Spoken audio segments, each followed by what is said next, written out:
لكن بطلنا تشان كان شاب مميز وقدر يسيطر على الوحش اللي جواه، وقرر يستخدم قوته علشان يحمي البشرية من الوحوش الشريرة. وبالرغم ان هو خاطر بحياته لكنه اكتشف ان البشر شايفينه هو كمان وحش وبيستغلوه وبيخططوا علشان يتخلصوا منه. وقتها هو اتعصب وبدأ الوحش اللي جواه يخرج عن السيطرة ويجبره يهاجم البشر وينتقم منهم. يا ترى بطلنا هيقدر يرجع لطبيعته ولا هينفذ كلام الوحش؟ ده اللي نعرفه في الجزء الأخير من المسلسل، ويلا بينا نكمل الحكاية. بتحاول بطلتنا انها تتكلم معاه وبتفكره بالذكريات اللي ما بينهم، لكنها بتتفاجئ ان الوحش مسيطر عليه خالص وهو اللي بيرد عليها. بيقرب منها وهو بيضحك وبيقول ان البشر لازم يدفعوا الثمن، لكنها مش بتيأس وبتضربه بالقلم. بيقع هو على الارض وبيفوق البطل وبيرجع لطبيعته وبيكون مستغرب ومش فاكر اي حاجه من اللي حصلت. وبتفرح البطله انها قدرت تنقذه. في نفس الوقت بنشوف العالم المجنون وهو في المختبر وبيكتشف ان الوحوش هي اللي بقت بتعمل اختبارات على البشر. وبيقابل واحد من الوحوش المميزه بيفتكروا لانه كان بيعمل عليه تجارب وهو بشري، وبسببه اتحول لوحش اصلا. وبيكون العالم خايف وفاكر ان هو ينتقم منه، لكن على العكس الوحش بيشكره وبيقول له ان بسببك بقيت اقوى. وبياخده علشان يوريه اللي هيحصل للضابط اللي كان جاي معاه علشان يدور على الجنود زمايله. وبيديه الوحش مسدس وبيطلب منه يختار واحد من الجنود، وعلى فكره ده بس اللي هيعيش والباقي هيتحولوا لوحوش. وبيكون الضابط متردد ومش عارف يعمل ايه وبيحاول يكسب وقت علشان يفكر في طريقه ينقذهم، لكن الوحش مش بيديله فرصه وبيخلص على واحد من الجنود قدامه. وبيقول له كل لما بتتاخر كل لما واحد فيهم هيطير. فبيضطر الضابط يسمع كلامه وبيضرب الحبل اللي الجندي مربوط فيه، لكن بيجري عليه وبيلحقه قبل الوحش ما توصل له. وبيعرف ان هو مستحيل يتخلى عنه وبيوعد ان هم هيخرجوا كلهم عايشين، لكن الوحوش بتحس بيهم وبتبدا تهجم عليهم. بيقرر الضابط والجندي يتعاونوا مع بعض وبيفضلوا يتخانقوا معاهم وبينجحوا ان هم يهزموا عدد كبير منهم. بس الجندي بيبقى تعبان بيقع على الارض وبتستغل الوحوش الفرصه وبيهجموا عليه، وللاسف بيتصاب. الضابط بيتفاجئ من اللي حصل وبيحس ان هو كمان خلاص نهايته قربت، لكن فجاه صاحبهم التالت بيوصل. بيبقى معاه سلاح مش عادي، سلاح ناري بيستخدمه علشان يبعد الوحوش عنهم. وبتساعده الطفله اللي انقذها لان هي كمان مميزه. بنرجع للبطل اللي بيكون عاوز ينزل للحفره علشان يحاول ينقذ الاطفائيه من الوحش اللي جواها ويرجعها لطبيعتها. وبتكون ساره قلقانه عليه وعاوزه تنزل معاه، لكنه بيرفض علشان ما يعرضهاش للخطر. وبيقرر ينزل لوحده. بيقرب منها وبيستخدم قوته وبيبدا يتواصل معاها علشان يشوف ذكرياتها ويحاول يفوقها، لكن بيعرف ان الوحش هو اللي مسيطر عليها وبيخليها تشوف ذكريات مش حقيقيه. وبتكون فاكره انها اذت بنتها، بس هو بيفضل ينادى عليها وبيحاول يتكلم معاها وبيقول ان اللي هي شايفاه ده مش حقيقي، بس هي مش سامعاه. في الوقت ده بتكون البطله قاعده قدام الحفره ومستنياه يرجع لها، وبيروح لها الضابط اللي معجب بيها وبيقرر يفضل معاها كمان. لكن فجاه بيظهر وحش في المكان وبيحاولوا يستخبوا منه، لكنه بينزل الحفره وبيخافوا على البطل وبيقرروا يلحقوه. فبينزلوا هم كمان للحفره بالحبل علشان ينقذوه وبيبداوا يقتلوا الوحش. بيرموا عليه كره ناريه علشان يتخلصوا منه، لكنهم بيتفاجئوا ان هو مش بيتاثر وبتخلص الاسلحه اللي معاهم، وكمان الحبل اللي نزلوا بيه بيتقطع. شكل دي النهايه ولا ايه؟ بيقرر الضابط يضحي بنفسه علشان ينقذ البطله وبيربطها في الحبل بتاعه علشان تخرج من الحفره، وبيفضل هو علشان يعطل الوحش. وبتنهار البطله من اللي عمله وبتفضل تنادي عليه وهي بتعيط، لكنه بيبدا يتخانق مع الوحش علشان يكسب وقت وبيحس بالتعب وبيعرف ان دي نهايته. بيفضل هو ينادي على البطل علشان يفوق، لكنه بيكون لسه في ذكريات الاطفائيه وبينجح ان هو يوصل لها. بيحاول يقنعها انها محبوسه وفي وهمه وكل اللي شافاه ده مش حقيقي، وبيطلب منها تفوق علشان ترجع لبيتها، ترجع لبنتها كمان اللي مستنياها. وبتنجح خطته وبيفوقهم هما الاثنين وبيجري علشان يلحق الضابط وبينقذه في الوقت المناسب وبيخلص على الوحش كمان. وبياخدهم هما الثلاثه وبيخرجوا من الحفره. وبتتفاجئ البطله لما بتشوفهم، بتفرح ان هما لسه عايشين ومبسوطه خالص لما بتشوفه. تاني يوم بقى بتفوق الاطفائيه وبتقف قدام المرايه وبتبدا تفتكر ذكرياتها وبتعرف ان بنتها حولتها لوحش علشان تنقذ حياتها. فبتخاف انها تفقد السيطره على نفسها وتاذي حد، وبتمسك مرايه وكانت عاوزه تفلسع، لكن البطله بتشوفها وبتقول لها ما ينفعش اللي بتعمليه، وان البطل خاطر بنفسه علشانها، وانها لو عملت كده يبقى البطل كل المجهود اللي عمله راح على الارض. وبتاخدها وبتروح عنده وبيكون نايم من التعب. بتطلب منها تفضل عايشه علشان ترد له الجميل. بعدها البنت اللي معجبه بالظابط بتلاقي اكل في العربيه وبتروح علشان تقسمه معاه. بيسالها هو عن الراجل العجوز اللي كانت معاه واذا كان ابوها، لكنها بتعرف ان هو انقذ حياتها وهي صغيره. وبتفتكر فلاش باك لما اهلها تحولوا لوحوش وحاولوا يهجموا عليها، لكن العجوز شافها وانقذها منهم وقدر كمان يخلص عليهم. ومن ساعتها وهي فضلت معاه، لكنها كانت متعصبه منه علشان عمل كده في عيلتها. وقتها وعدته ان هو لو اتحول لوحش هتخلص عليه. نرجع للحاضر وبيلومها العجوز انها بتساعد البطل بالرغم ان هو وحش. لا سيبينا بنت علشان اخلص عليه، لكنها بترفض. بتقول احنا كنا فاهمين غلط وان الوحوش تقدر ترجع بشر مره تانية عادي، انا شفت البطل وهو بيعمل كده. لكن العجوز مش بيصدقها وبيفتكرها مجنونه، وبتضطر تحط الكلبشات في ايده وبتحبسه في الاتوبيس. بتروح هي للظابط وبتقول له ان العجوز يبان قاسي لكنه انه عارف انه من جواه طيب وبيعمل كده علشان يحميني. بعدها الاطفائيه بتقرر تسيبهم وتمشي، وبتحاول البطله توقفها لكنها بترفض تسمع كلامها وبتقولها انها تروح تدور على بنتها. بتعرف البطله انها مش هتقدر توقفها وبتضطر تديلها مسدس وتطلب منها تخلي بالها من نفسها. بعدها بتروح تقعد جنب البطل، بتفضل تتكلم معاه وهو نايم، بتطلب منه يقاوم الوحش اللي جواه ويرجع لها تاني. في الوقت ده بنشوف العالم المجنون وهو مع الوحش المميز، وبيعرف منه ان هو يبقى جزء الاطفائيه. بيقول له انها كانت حامل مني وانا مصاب، واكيد بنتها كمان وحش زيي، وبيقرر يدور عليها علشان يستغل قوتها. لكن وهم في الطريق بيلاقوا خليه وحش، وبتفاجئوا ان في بشري مستخبي جواها، وبياخدوه معاهم كده في العربيه بالمره، وبيسالوا العالم هو انت ليه كنت مستخبي فيها. بيعرفوا بقى ان الوحوش مش بتهاجم الخلايا، علشان كده هي امن مكان ليهم. وفي الملجأ بتاع البشر اللي تحت الارض بنشوف قائد الجيش وهو قابض على واحده لانها مخبيه وحش في اوضه سريه. بيبدا يحقق معاها علشان يعرف هي ليه عملت كده، لكنها بتعرفه ان الوحش ده يبقى ابنها وما قدرتش تتخلى عنه، وبتقول له انت مستحيل تحس بيا. لكنه بيعرف انها غلطانه لان هو كمان اضطر يعيد نفس الموقف ده تاني مع ابنه لما تحول قدامه. بتحس الست بالذنب لانها عرضت حياه باقي البشر للخطر، وبتقرر ترتاح علشان خاطر تصلح غلطتها. لكن جنديه بتلحقها في الوقت المناسب وبتمنعها، وبتقول لها انها لازم تدفع الثمن وتشوف بنفسها هي حولت ابنها لايه. وبالليل بتدخل الطفله بنت الاطفائيه للملجأ، وبتلاقي الاهالي بيعاملوا اولادهم بحنيه وخايفين عليهم، وبتكون مفتقده الاحساس ده لانه ما كانت دايما بتعملها شويه حبتين يعني كده مش حلاوه، وده علشان كانت خايفه من الوحش اللي جواها. لكنها بتشوف طفل من سنها اصحابه بيتنمروا عليه لانه ضعيف وبياخدوا منه الاكل والالعاب بتاعه. بيبدا الطفل يعيط وبيقول لهم ان هو هيتحول لوحش وينتقم منهم، لكنهم بيتريقوا عليه وبيضحكوا على الكلام. بتقرب الطفل منه وكانت عايزه تمسك ايديه لانها بتقدر تحول اي بشري لوحش لو مسكت ايده، لكن فجاه بتوصل جنديه عنده وبتخفف عنه وبتطلب منه يجي معاها عند الممرضه علشان تعالج اصابته. وبتشوف الطفله وهي مستخبيه وبتاخدها معاها بالمره وبتوديهم عند الممرضه علشان تاخد بالها منهم، وهناك بتفضل تعتني بيهم وبتديهم هدوم جديده علشان يتدفوا من البرد، وبتكون حنينه معاهم كانهم والدتهم التانيه. تاني يوم بتفاجئ قائد الجيش ان العالم المجنون رجع، وبيسالوا عن الضابط والجنود بتوعه اللي كانوا معاه، لكن العالم مش بيرد. وفجاه بيظهر الوحش المميز بيكسر الباب، بيطلب ان هو يتكلم مع القائد، لكن الجنود بيخافوا من قوته وبيبداوا يهجموا عليه وبيضربوه بكل الاسلحه اللي معاهم، لكنه مش بيتاثر خالص. بيقول لهم يا جماعه هو هنفضل عالم فيكم امتى؟ لازم اخلص على عدد كبير منكم يعني. وبيمسكهم فعلا وبيحقق كلامه، وبيعرف القائد ان هم مش هيقدروا عليه لانه يعتبر اقوى وحش، وبيضطر يحاول يتفاهم معاه. وبيساله طب عايز ايه طيب؟ بيقول الوحش ان هو بيدور على بنته، وبيضطر القائد ياخده للمكان اللي فيه الاطفال على امل ان هو ينقذ باقي البشريه، لكن الوحش مش بيعرفها وبيطلب من رجالته يجمعوا كل الاطفال. وبتحس بنت الاطفائيه باحساس غريب لما بتشوفه. بعدها بيسيطر على الملجأ وبيبدا يتكلم مع الناس في الميكروفونات وبيطمنهم ان اللي هيظهر عليه اعراض التحول هيبقى في امان، وبيعرفوا ان دي اول خطوه علشان يبقوا وحوش مميزين زيه، وان هم كده هيكونوا اقوى ومحدش هيقدر يأذيهم. وبيسمع قائد الجيش الكلام وبيخاف لانه مصاب، وبيحاول يقاوم على قد ما يقدر علشان ما يتحولش، لكن العالم المجنون بيشوفه وبيروح يتكلم معاه وبيكون عارف ان هو مصاب والاعراض ظهرت عليه، وبيقول له انا اخترعت دواء في المختبر هيساعدك تبقى وحش مميز زي باقي البشر اللي عملت عليهم التجارب. وبيعرض عليه يوافق يحوله علشان يبقى قوي زيهم، لكن القائد بيرفض وبيصمم يفضل بشري لحد اخر لحظه في حياته. بعدها بتروح البنت اللي معجبه بالظابط تطمن على العجوز اللي حبساه في الاتوبيس وبتديله اكل علشان يفضل عايش، لكن فجاه بيحس بالتعب وبيطلب منها تسيبه لوحده. ولما بتخرج بيبدا هو يهلوس وينزف من مناخيره، ودي الاعراض اللي ظهرت عليه. وبيعرف انه خلاص شكله هيتحول لوحش، وبيبدا ان هو يفك نفسه وبيهرب من الاتوبيس بسرعه علشان ما يأذيهاش. ولما البنت بترجع بتشوفه وهو بيجري في الشارع، وبتعرف ان هو قرب يتحول وهيجذب باقي الوحوش عندهم، وبتجري عند البطل بتطلب منه المساعده يروح يلحقه ويرجعه البشري قبل ما يهرب، لكنه بيكون نايم ومش في وعيه. وبيبدا نصه اللي الوحش مسيطر عليه يهاجمها علشان يحميه، مفكره ناويه تاذيه ولا حاجه، وبتمنعها ساره وبتبعدها عنه لانها بتعرض حتى للخطر. فبتطلب منها تهرب مع الضابط وهي تحاول تصحيه، وبتمسك عصايه وبتقرب بقى كده يعني على اساس ممكن تفوقه بيها. في الوقت ده بتحاول البنت تتكلم مع العجوز، بتطلب منه يقاوم الوحش اللي جواه. البطل لحظات وهيفوق وهيجي وهيرجعك بشري، لكنه كان بيتألم. بيطلب منها تنفذ وعدها ليه، وان انت وعدتينا هتتخلصي عليا، مش قلت اول لما تحول هتعملي كده؟ وبتفتكر البنت ذكرياتها معاه وبتعيط وما بتقدرش تنفذ وعدها، وبيضطر يركب العربيه وبيسوق باقصى سرعه، ويقرر يعمل حادثه علشان يطير. للاسف العربيه بتنفجر، ولكنه بيفضل عايش وبيتحول لوحش وبيبدا يهاجم كل اللي حواليه. وبيضطر الضابط يخلي البنت تبعد وبيروح يقف قدامه علشان يعطله. بيمسك قنبله وبيستعد علشان يستخدمها، وبنشوف البطله وهي بتزحف على الارض لحد لما بتوصل للبطل وبتمسك ايده وبتنادى عليه علشان يفوق. فعلا بيفتح عينيه، لكن لونها بيكون غريب، وبتعرف ان اللي فاق هو الوحش وبقى متحكم في جسمه. وبيروح اتجاه الوحش اللي اتحول وبيستخدم قوته، بيهجم عليه وبينجح ان هو يهزمه بكل سهوله، لكنه ما بيكونش على طبيعته قوته وبيمسك الضابط وبيرفعه في الجو كمان، شكله هيخلص عليه. ولحسن الحظ بتيجي البطله من وراه وبتديله منوم علشان تهديه وبيغمى عليه. وفي الوقت ده بتنجح الاطفائيه انها تدخل الملجأ من غير ما حد يشوفها، وبتخطف العالم المجنون وبتفضل تضربه علشان تنتقم منه على اللي عمله في جوزها، لانه خطفه وعمل عليه تجارب في المختبر. لكن الصدمه لما بيعرفها ان هو لسه عايش وبتتفاجئ من كلامه، مش بتصدقه وبتفتكره بيحاول يضحك عليها، لكنه بيقول لها انا عارف انك كمان ولدتي وبنتك اتحولت لوحش مميز، وبيعرفها ان جوزها جه علشان يدور عليها.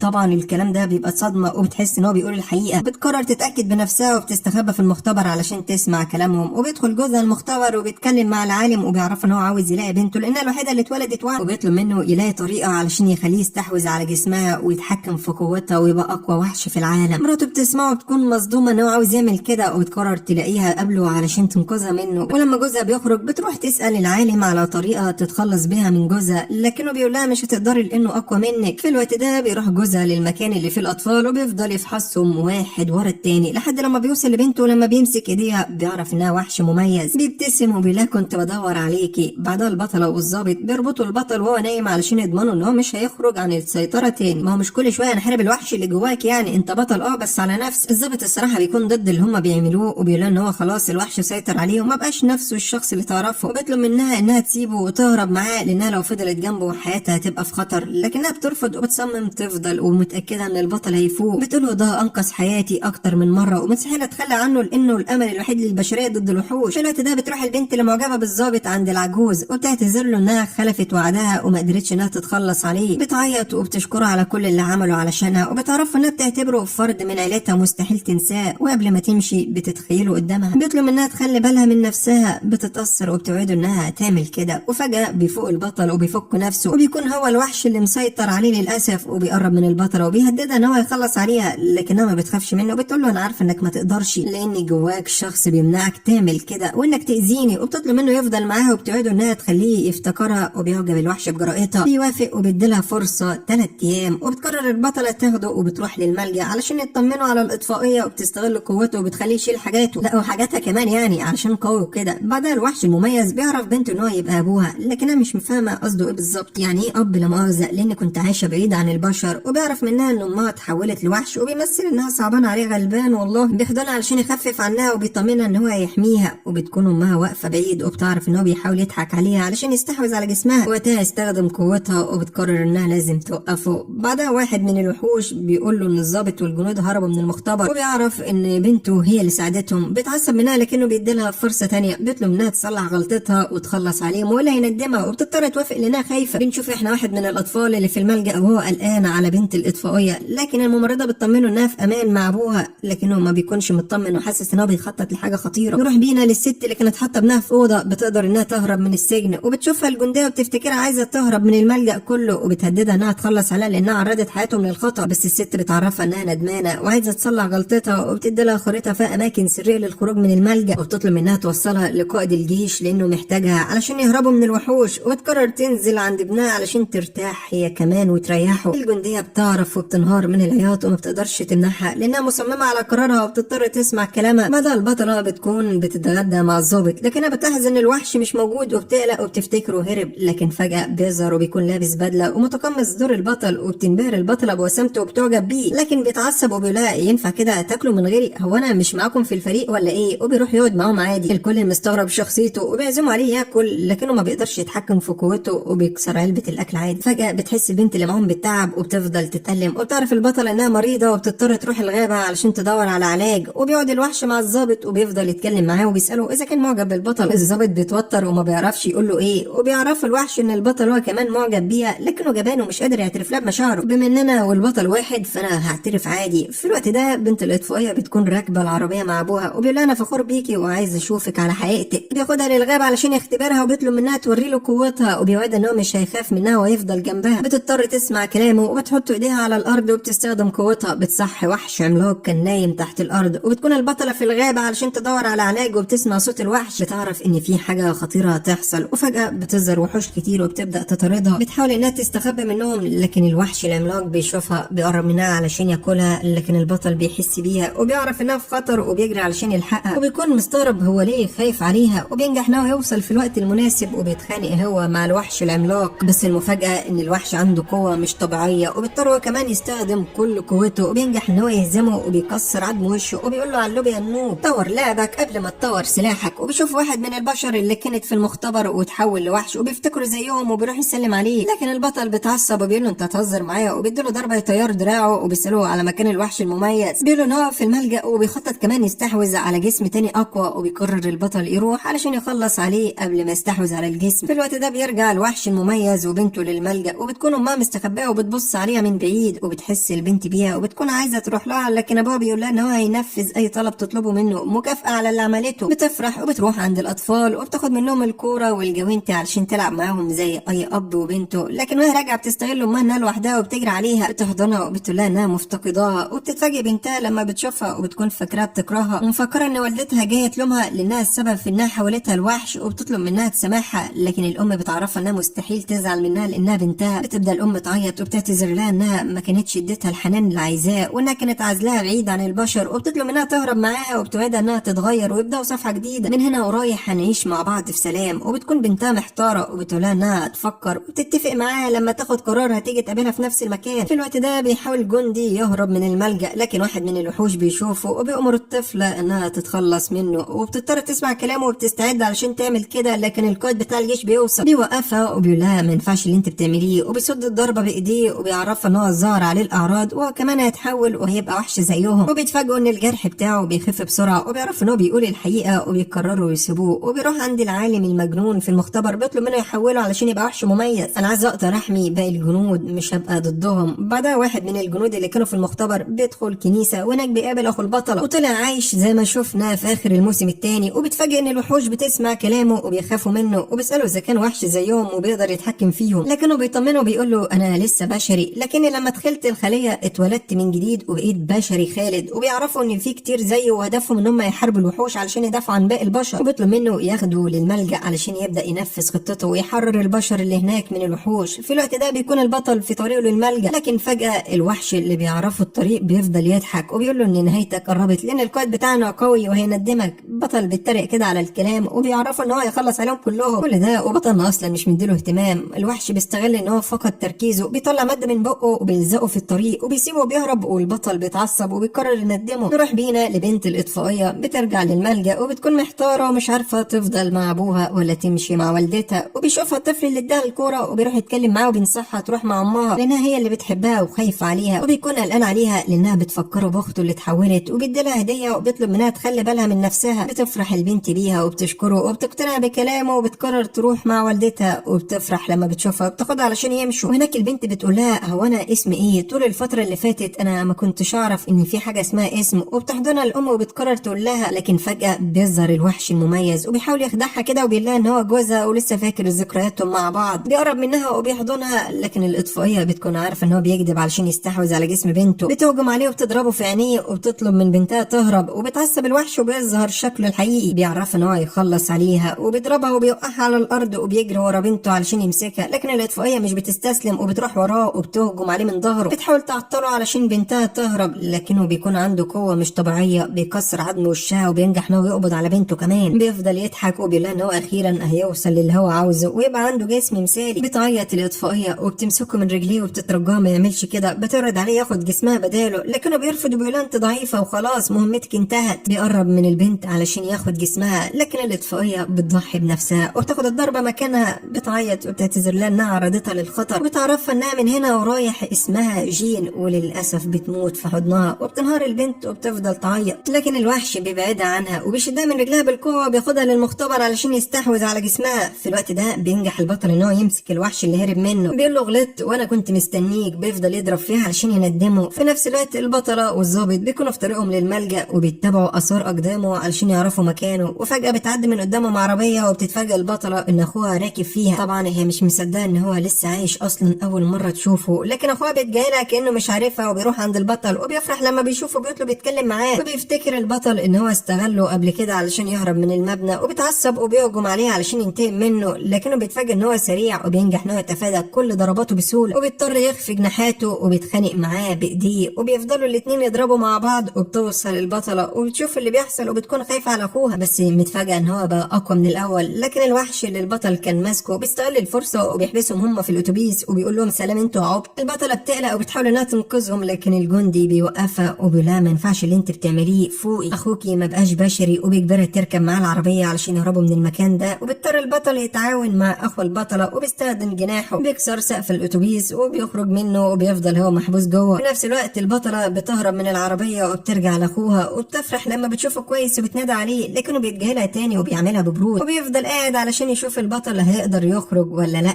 وبيسالها عن مكان الملجأ وبتزعل ان هو مش فارق معاها اصلا انها كويسه ولا لا. وقتها بتفتكر كلام الجندي لما قال لها ان اخوكي ما بقاش بشري، بتعيط وبتعرف ان هو كان بيقول الحقيقه. في نفس الوقت الوحش المميز بيروح عند العالم المجنون وبيطلب منه يلاقي طريقه ينقل بيها الاجسام، لكن العالم بيعرف ان هو ما عندوش الامكانيات في المختبر، وبيقول له ان الحل الوحيد انك تخاطر بحياتك، ساعتها يا هتقدر تستحوذ عليها يا اما هتموت. وفي الوقت ده بيرجع الوحش اللي البطل كان ماسكه وبيحكي له اللي حصل، وبيعرف ان البطل بيدور عليه. طبعا الوحش المميز بيتفاجئ من كلامه وبيعرف ان دي فرصته الوحيده علشان يتقاتل معاه، وبعدها يستحوذ على جسم بنته. بنشوف احنا البنت وهي محبوسه في الزنزانه، وبيروح الطفل صاحبها يطمن عليها وبيحاول يهربها، لكنها بتكون حاسه بالاحباط بعد والدتها ما طارت. بتقول له على فكره انا اخيرا عرفت اسمي، وبتعرف ان اسمها جين، لكنه بيطلب منها ما تستسلمش وتهرب معاه، وبتقول له جين كده انها موافقه بشرط ان هو يتحول لوحش زيها هو كمان. وبتقرب منه وبتمسك ايديه وبتستخدم قوتها وبتحوله لوحش علشان يقدر يدافع عن نفسه، وبيبداوا هما الاثنين يهربوا مع بعض. وبيعرف الوحش المميز انها هربت وبتعصب وبيعاقب الوحوش اللي كانوا حراس عليها، بيطلب منهم يدوروا عليها ويرجعوها والا هيندمهم. بيترعبوا منه وبيضطروا يسمعوا كلامه، وبيجمعوا كل البشر اللي في المكان وبيهددوهم كده لو عرفوا ان حد فيهم هو اللي ساعدها يهرب ان شاء الله هنخلص عليه. ومش هو بس، هو وعيلته كمان، ده عرض الصيف. في الوقت ده البطله بتقول لاخوها ان هو مش فارق معاها، انت ليه بتعاملني كده؟ انت سواء كنت بشري او اي حاجه تانية انا المهم ان انت تفضل جنبي، انا ما صدقت شفتك تاني. لكنه بيحس بالاحباط ومش فارق معاه الكلام خالص، وبيفتكر ان البطل ضعيف ومش هيقدر يخرج، وبيستعد علشان يمشي، لكن فجاه بيكسر البطل الاتوبيس بجناحه، بيخرج منه، وبيتضح ان البطل اندمج مع الوحش اللي جواه وبقوا شخص واحد. ولما بيفوق بنعرف ان هو اللي بقى متحكم فيه، وبيقرب من اخو البطله وبيديله جزء من جناحه، وبيقول له المره ديت انا اللي هستغلك علشان تساعدني اوصل للي انا عاوزه ومش العكس. وبيعتذر للبطل ان هو اتاخر عليها وبيشكرها انها ما فقدتش الامل فيه. بتتفاجئ من كلامه وبتعرف ان البطل هو اللي بيتكلم مش الوحش، بتفرح انه رجع لطبيعته. وبيقرروا هما الثلاثه يروحوا للملجأ علشان ينقذوا البشر من الوحوش المميزه اللي بتهددهم. بتحاول البطله طول الطريق تتكلم مع اخوها وبتفكر بذكرياته مع بعض علشان ترجع له مشاعره البشريه، لكنه بيفضل يعملها ببرود، وبيحاول البطل يخفف عنها، لكنها بتقول له انا كده كده فرحانه ان اعز شخصين عندي رجعوا تاني. بعدها قائد الجيش ورجالته بيبداوا ينفذوا خطتهم علشان ياخدوا البشر ويهربوا من الملجأ، وبيفضلوا يوزعوا ورق على البشر وبيعرفوهم ميعاد خروجهم من المكان وبيطمنوهم ان هم يحموهم. في نفس الوقت ده بيكون العالم المجنون بيعمل تجربه على واحد من الوحوش المميزه، وبينجح ان هو يخرج منه دواء بيحول البشر لوحوش مميزه، وبيطلب قائد الجيش منه ان هو يديهوله، لكن العالم بيضحك عليه وبيقرر ياخده لنفسه. وبيتفاجئ القائد وبيحاول يمنعه لكنه بيفشل، وبيضطر يروح للوحش المميز وبيعرفه اللي حصل. بيتعصب طبعا الوحش من كلامه وبيقرر يندم العالم. بعدها القائد بيعرف ان الضابط اللي كان بيحاول ينقذ الجنود من المختبر رجع وبيروح يقابله، لكنه بيعتذر له ان هو ما قدرش ينقذ حد منهم، وبيعرف ان كلهم للاسف ماتوا وهو الوحيد اللي فضل عايش. لكن القائد بيخفف عنه، بيقولوا ان هم لازم ينتقموا من الوحوش اللي عملت كده، لازم نرجع حقهم. وبيعرف ان هو ظهر عليه الاعراض وهيتحول لوحش قريب، وبيطلب منه يخلص عليه لو بقى وحش شرير. الضابط بيتفاجئ لكنه بيقول له انا واثق انك هتقدر تتحكم في الوحش وتساعدنا، وبيطلب منه ما يفقدش الامل. في الوقت ده بتبدا البطله تشوف هلاوس وبتخاف لا تتحول لوحش وتبقى زي اخوها، وبتطلب من البطل يكملوا من غيرها، لكنه بيلاحظ انها مش على طبيعتها وبيعرض عليها يشيلها لحد الملجأ، لكنها بترفض علشان ما تكونش عبء عليه. وبتطلب منه لو اتحولت لوحش زي اخوها ما يتخلاش عنها، يفضل يتكلم معاها لحد لما تفتكر الذكريات ومشاعر البشر. بيتاثر بكلامها وبيضطر يوافق، وفي الطريق بيحاول يقنع اخوها يرجع لطبيعته لان اخته محتاجاه، لكنه بيرفض. وبيعرفوا ان احسن لهم تتحول لوحش لان ساعتها تقدر تدافع عن نفسها ومش هتحتاج لحد يحميها. في الوقت ده بتقرر بنت الاطفائيه ترجع للملجأ، وبتكون جمعت جيش من البشر اللي حاولتهم لوحوش، وبتشوفها الممرضه وبتسالها عن الطفل اللي كان معاها، لكنها ما بتردش عليها وبتقول لها تنساه. وبيكون معاه وحش صغير لونه اخضر، وبتتفاجئ الممرضه لما بتشوفه وبتحس بيه وبتعرف ان هو الطفل، وبيكون فاكر انها هتخاف منه، لكنها بتعيط وبتحاول تحضنه وبتقول له ان مش فارق معاه شكله. وفجاه بيظهر الوحش المميز وبيكون عايز يقبض على بنته، شكله ناوي يستحوذ على جسمها دلوقتي ولا ايه. الطفل الصغير بيحاول يوقفه، لكن الممرضه بالرغم ان هو اتحول لوحش لكنها بتكون لسه بتخاف عليه، بتعامله كانه ابنها بالظبط وبتقف قدامه علشان تحميه. بتطلب من الوحش المميز يسيبهم، وبتحاول تفكره بذكريات البلطجي اللي هو مستحوذ على جسمه. بتعرف ان هو انقذها لما كانوا محبوسين في المبنى، خاطر بنفسه علشان يرجع لها بنتها اللي ماتت. بس الوحش بيضحك وبيقول لبنته ان ده عقاب اللي يحاول يقف قدامي، وبيروح وبيهجم على الممرضه وبيخلص عليها بضربه واحده. بتتفاجئ بنته من اللي حصل وبتتعصب وتفضل تصرخ، بتأمر الجيش اللي حولته الوحوش ان هم يهجموا عليه. في الوقت ده بنشوف الوحش اللي البطل كان ماسكه وهو فرحان علشان يتعالج ودراعه رجع زي الاول، لكن مساعد الوحش المميز بيقول له انت فشلت في المهمه ولازم تتعاقب، فبيديله فرصه يعمل كده لوحده والا هيخلص عليه بنفسه. في نفس الوقت ده بيستغل قائد الجيش الفرصه وبيستخدم الخريطه وبيبدا يهرب البشر من الملجأ. بعدها العالم المجنون بيفوق وبيلاقي الوحش المميز قدامه وبيعرف ان هو هزم كل الوحوش وخطف بنته، وبيكون فاكر ان هو عاوز يساعده علشان يستحوذ على جسم البنت، لكن الوحش بيقرر ينتقم منه علشان يحاول يخدعه وبيستخدم قوته وبيطلع من جسمه الدواء اللي بيحول البشر لوحوش وبيكسره علشان يضمن ان هو مش هيتحول. وبيتفاجئ العالم وبيقع على الارض وبيعرف ان هو خلاص بيودع ومفيش امل قدامه. بيفضل يزحف ناحيه البنت وبيترجاها تمسك ايده علشان تحوله الوحش وتنقذ حياته، لكنها بترفض تساعده لان السبب في تحويل ابوها الوحش. حتى الوحش بيقرر يخلص عليه بطريقه مؤلمه علشان يدفع ثمن كل اللي عمله، وبعدها فعلا بيخلص على المساعد بتاعه لانه ما بقاش محتاجه، وبيفوق بقى علشان ينفذ خطته وبتخلص من جسمه القديم وبيحقق هدفه وبينجح ان هو يستحوذ على جسم الجديد بتاع البنت. بالليل بيوصل البطل واخو البطله للملجأ، لكنهم لما بيدخلوا بيتفاجئوا ان البشر مش موجودين وبيعرفوا ان هم هربوا من الانفاق اللي تحت الارض، وبيقرروا يتفرقوا علشان يدوروا على الوحش المميز وان هم لازم يخلصوا عليه. وبيفضل البطل يلف في المكان لحد لما بيلاقي بنت الاطفائيه وما بيكونش عارف ان الوحش المميز سيطر عليها. بيفرح لما بيشوفها وبيسالها عن مكان والدتها، لكنها بتضحك وبتقول له انا هاخدك عندها ما تخافش، تعالى انت بس ورايا. في الوقت ده بيوصل قائد الجيش لنهايه النفق وبيقول له الجندي ان المخرج موجود زي ما مرسوم في الخريطه. بيفرح وبيطلب منه ياخد البشر ويخرج، لكن فجاه بيبدا ينزف من مناخيره وبيعرف ان هو خلاص قرب يتحول. البشر بيخافوا منه وبيحاولوا يهربوا، لكن شكله بيتغير وبيتكلم بصوت غريب بيقولهم ان هو مش هيسمح لحد يهرب. بيحاول يهجم عليهم لكن واحد من الجنود بيمنعه وبيطلب منهم يهربوا بسرعه وبيضطر يوقفوا بطريقته. بيديله حته سنتلوبه دروبه بالطياره. في الوقت ده بيفضل اخو البطله يلف في الملجأ وفجاه بيظهر قدامه وحش وبيحاولوا يهجموا عليه، لكنه بيستخدم قوته وسرعته بينجح ان هو يهزمهم بسهوله. وبيظهر الطفل الصغير وبيطلب منه يروح وراه. في الوقت ده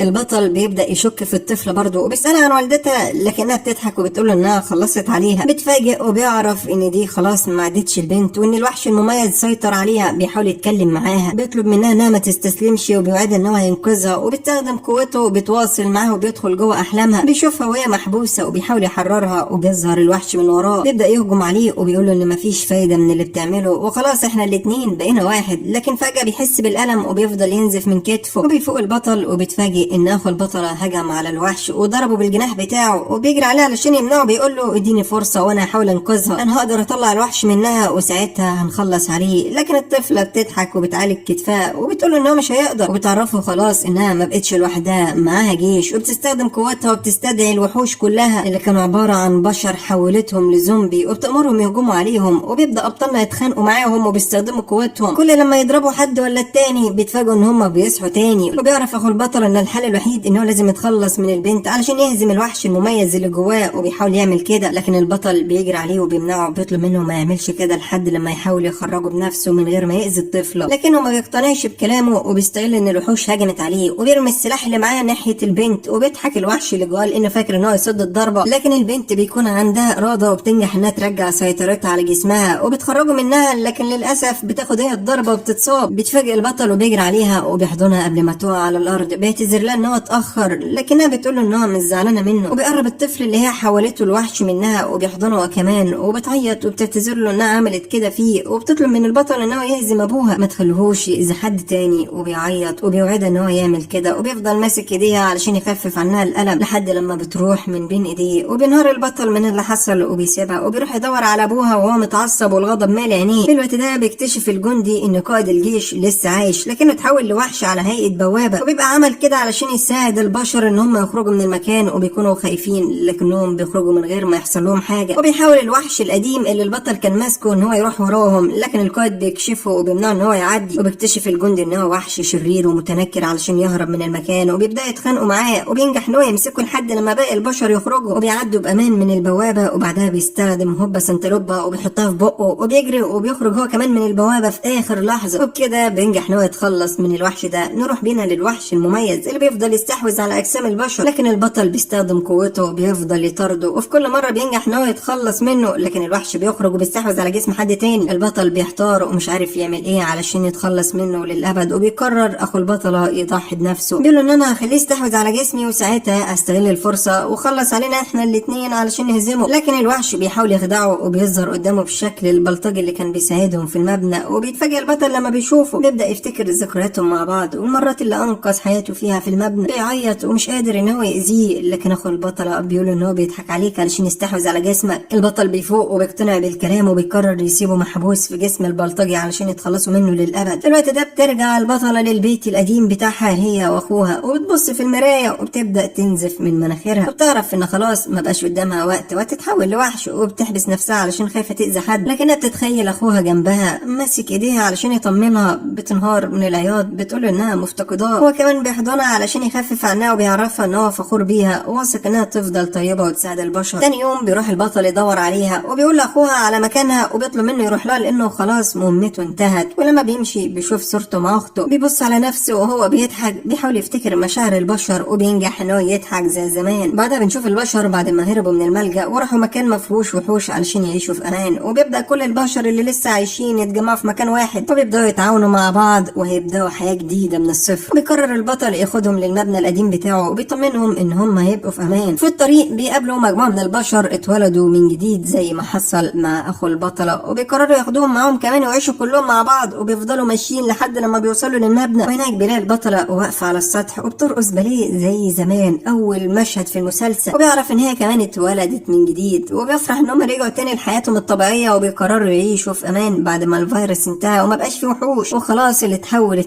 واللي فضل زي ما عايش. وبكده بينتهي المسلسل. اتمنى يكون الجزء الاخير عجبك، وبكده اقدر اقول لك السلسلة فينيش. ما تنساش انت اللايك الجميل بتاعك والاشتراك، وتكون انت اهم حاجة مستمتع. سلام.